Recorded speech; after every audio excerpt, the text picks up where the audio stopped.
A very, very good morning once again to you. We just had a bit of fun talking about J.K. Rowling and Emma Watson, and that's a battle, a war of words. There's certainly still an ongoing war of words going on between Tony Blair and most of his cabinet and Nigel Farage, and we will get to that in just a moment, because it is quite extraordinary how there's more mention of reform at the Labour Party conference, it seems to me, than there is at the Reform Party conference that we had recently. But I think an awful lot of eyes on what's going on in the Middle East, this war in Gaza, and Donald Trump and President Netanyahu announcing this 20-point plan. Back to the 21 points originally mentioned, that one point was this apology call to Qatar, which Netanyahu had already done at this point. Tony Blair having a role in this sort of post-Gaza protectorate board of peace headed by Donald Trump in return for Hamas laying down their weapons, return of the hostages within 72 hours, a huge number, as always, 1,000 plus of people held in Israel, Palestinians held in Israel being released, a little bit of land going to a buffer zone, but basically IDF troops out in a short period, and having this sort of international body run and reconstruct Gaza.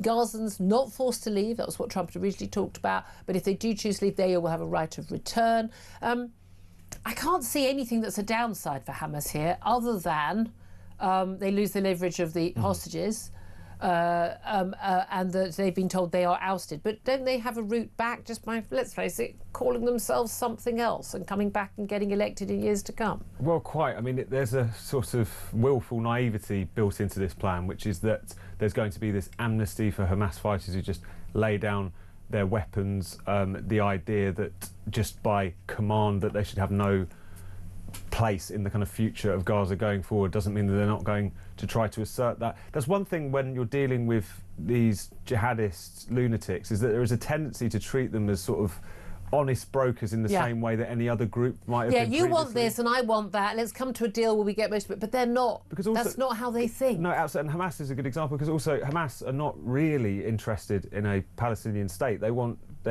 Palestine to be the Palestinian wing of an Islamic caliphate. They are the destruction of Israel, every Jew dead, absolutely, and then spreading the caliphate not just throughout Gaza and the West Bank, the whole of the Middle East, and by the way, Europe too. Yeah, and as Andrew Fox was pointing out to you a short while ago, they are essentially just the Palestinian wing of the Muslim Brotherhood. This is a broader Islamist, terroristic ideology. These are people who do not just have a kind of set of demands, and if those are met, then they'll happily come round the table and chalk up the win. So maybe there's more to this that we're not quite appreciating yet, and also maybe there is a certain point where even jihadist lunatics' self-interest kicks in. They think if we don't go along with this, we're just going to get again an even more off the reins response from the Israeli government. So who knows? But there is, whenever you're dealing with these Islamist groups, there is a tendency to not believe them when they say that they want to destroy Israel and the West. That's their aim. And again, I think what's also very interesting is those people who say,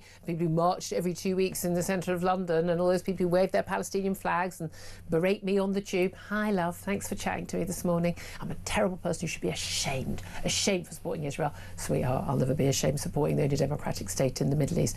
Call me old-fashioned. But it is extraordinary how quiet those people are when they're being offered on a plate exactly what they say they want. Peace in Gaza, IDF troops out. Of course, they're quite happy to want the hostages. The hostages don't get much mention from them, but yes, hostages being returned. All these people who've been detained without trial in Israel, they'll be coming back too. By the way, that's what all wartime governments do. We did it, we would do it in the next war. That's how life works in wartime. But they're getting everything. They're getting everything that they say they want. Okay, not a democratic state. I mean, if you think you want a democratic state in Gaza or part of Palestine with Gaza and the West Bank, you are talking about the Hamas terrorists being in charge. No Israeli government of any political hue. You could put Jeremy Corbyn in charge of that one, and even he wouldn't agree to that. I mean, he'd like to. No. Even he would know he would be out of power straight away because Israel would no longer exist at that point. So it's not going to happen. But let's have another little listen to what was said at that press conference yesterday, because as always, Donald Trump, who would be the chair of basically this board of peace, he doesn't like to underplay these things. So this is what he had to say. This is a big day, a beautiful day, potentially one of the great days ever in civilization.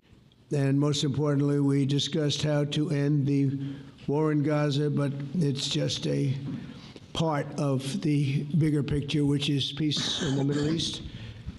And let's call it eternal peace in the Middle East.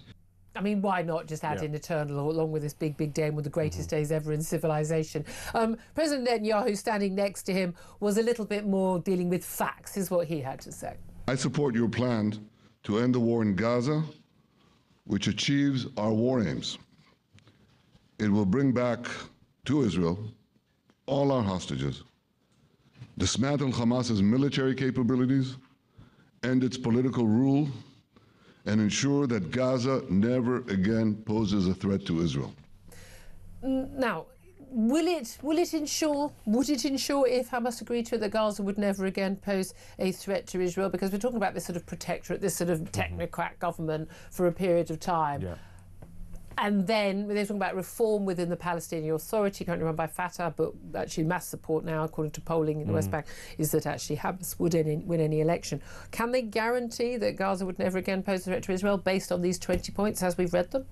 Almost certainly not. I mean, it's how you go forward from here, because as you say, the unfortunate truth in all of this is that whilst this technocratic setup where it's kind of going to be presided over by Palestinians, but also kind of external experts, Tony Blair lurking in the background as he always tends to, that's a concession and an admission of the fact that if you did have an election in Gaza tomorrow, you're very likely to have a Hamas landslide, even absent the repression that they're meting out. Obviously, the Palestinian Authority are being talked up as the Palestinians that we can do business with, and yet the reason that Mahmoud Abbas is 20 years into a 5-year term now is because he knows that he would be turfed out in favour of Hamas or something. And bearing like in mind, it. Again, people often talk about the moderate Palestinians. If he's moderate, I mean, seriously. No, I mean, he literally has a PhD in Holocaust denial, and they obviously continue to pay the families of terrorists who have murdered Israelis. Not like under the table, not under the counter. It's over open secret. I think she got ministry that did it. Absolutely, open secret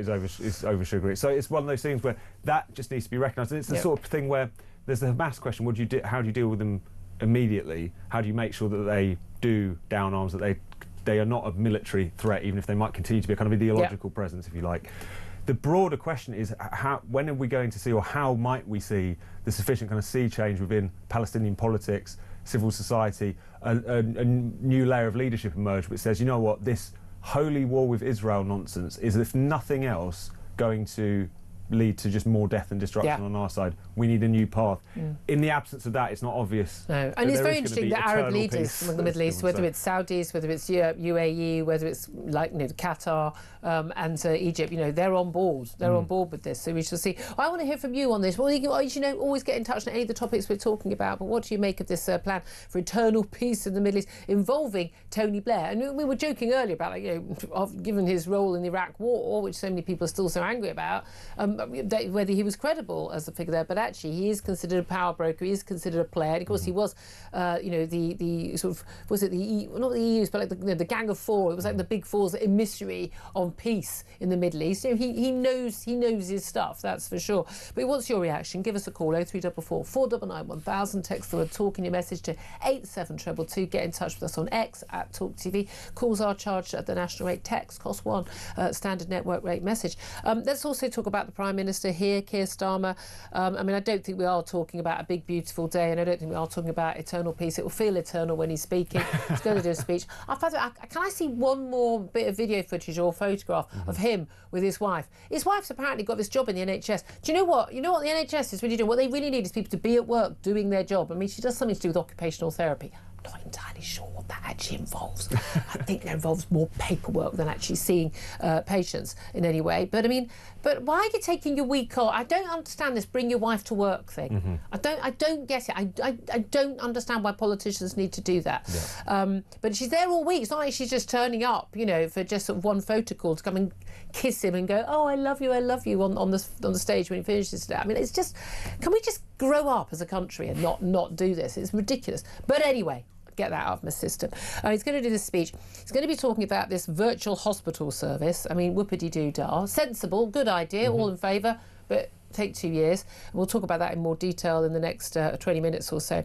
But he's also going to tell basically, those on the left in the Labour Party, we're going to have to get tough on migrants and on welfare spending. And, we're just going to have to, we're going to have also get touched on all this. He goes, the decisions that are not cost-free or easy, decisions that will not always be comfortable for our party. That's an important message. The key thing is, can anyone really believe him, given that he's already backed down twice on 2 welfare issues? He's not done anything really to tackle both. His policy on illegal migration totally failed. Legal migration, Shabana Mahmood, his Home Secretary, is just doing a sort of a bit part version of what Nigel Farage announced a couple of weeks ago, but after saying that his policy is racist. And also, I think people just don't trust them to deliver on this. They could be making the right noises, which they are trying to do at the very least, but it's partly a credibility problem because, as you say, whether it's the small boats, the trumpeting this one in, one out plan, which isn't even really one in, one out. That's a lot harder to land. We've got 6 out. Just about, yeah. Maybe it's a few more crept back. Who knows? It's one of those things where they just don't have any credibility because they have 50,000 come across the border during their short time in power so far. And also, the reason people are particularly distrustful of this is if someone is to genuinely get a handle on whether it's legal migration, mass legal migration, it's going to take a tremendous amount of political will. You've not only got to deal with the human rights issue on the illegal migration side, on the legal migration side, you've got to basically rewire an entire economy which has been hooked on cheap imported labour. And there's whole sections of the public sector which are overly reliant on it. There's big questions there that need to be addressed.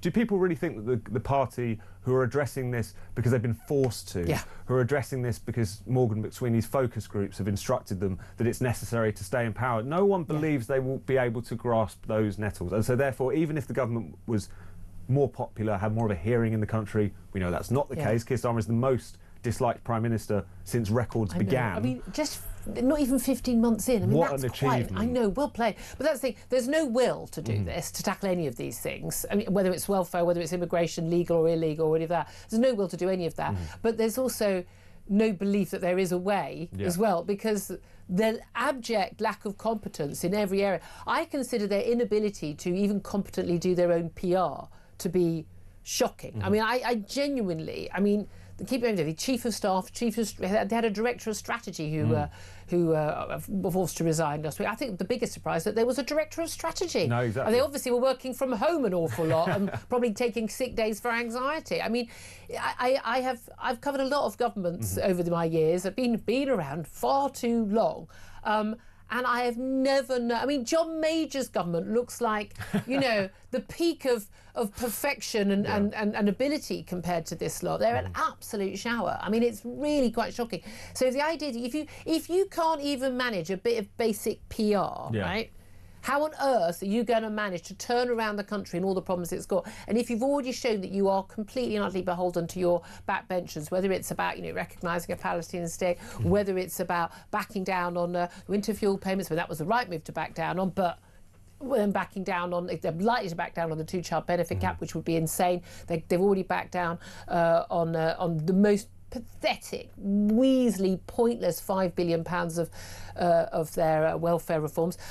They yapped on this week. We've had this nonsense about how they're going to take on youth unemployment. 1 in 8 young people doing absolutely sod all day. Absolutely outrageous. And actually, it's probably more than that, realistically. And is growing. And it turns out, actually, this big policy to get these people back to work, well, it won't include the kids who claim they've got anxiety. I mean, so you're not going to tackle the problem then. I mean, it's just...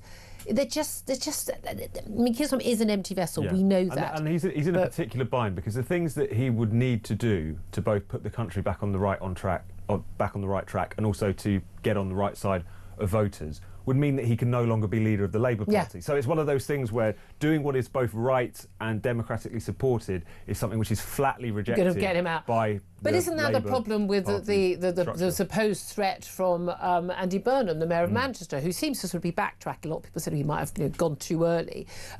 but he's basically saying the solution is borrowing a load more money, 40 billion to build council house, and going far to the left, renationalise everything, although that's quite a popular policy in the centre ground as well. But basically spend more, and basically move to the left, tax the rich more, because they'll all sod off, you get less tax in, you have to tax everyone else more. His offering is very much to the left of what Keir Starmer is currently offering. And they think that's the solution.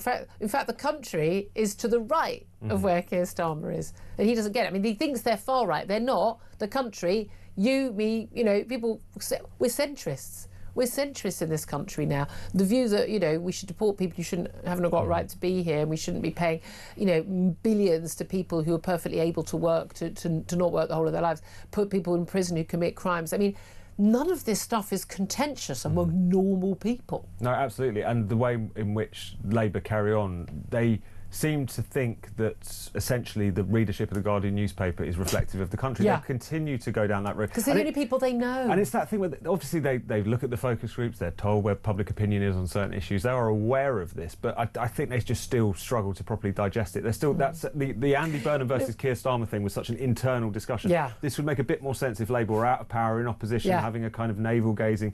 You're running the country, there's all these issues going on, and yet you're kind of basically just having arguments that only really make sense or would appeal to someone on the soft left of the Labour Party. It just feels so delusional. I think the problem is they've been out of power so long. They're protest groups like the Liberal Democrats. Are you a Tuesday night book club, or are you a party of power? You have to be serious.